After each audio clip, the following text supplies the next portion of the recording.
Les Russes vont commémorer le 78e anniversaire du jour de la victoire le 9 mai 2023. Ce jour férié en Russie, aussi célébré dans la plupart des pays de l'ex-Union soviétique, marque la fin de la Seconde Guerre mondiale en 1945. Cette victoire contre les nazis est donc pour les soviétiques la fin de la Grande Guerre patriotique. Selon les explications de la chargée de presse Alina, un défilé militaire est organisé chaque année à Moscou sur la place Rouge. La population porte les rubans de Saint-Georges et de nombreux Russes arborent des portraits des héros de la Seconde Guerre mondiale, des photos des parents ou membres des familles décédées. Ce régiment immortel a été aussi remarquable à Kinshasa ce 1er mai où l'ambassadeur Alexei Sentebov, les diplomates, les invités et les Russes étaient dans les rues de Kinshasa portant chacun la photo d'un des parents décédés. Votre pays, il n'était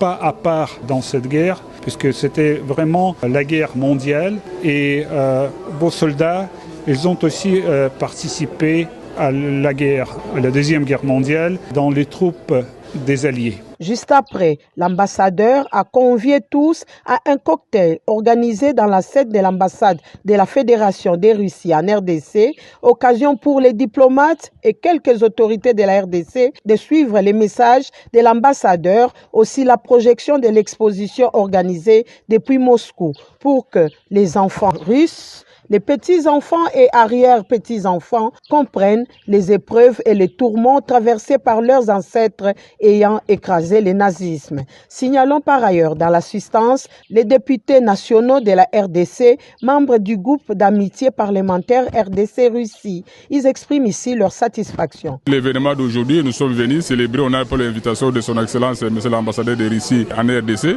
qui nous a fait l'honneur d'inviter notre groupe pour venir participer à la manifestation de la victoire de la Russie aux nazis. Nous les parlementaires, nous allons avec nos collègues russes parlementaires, nous essayons d'exposer les problèmes et les potentialités qu'offre la République démocratique du Congo.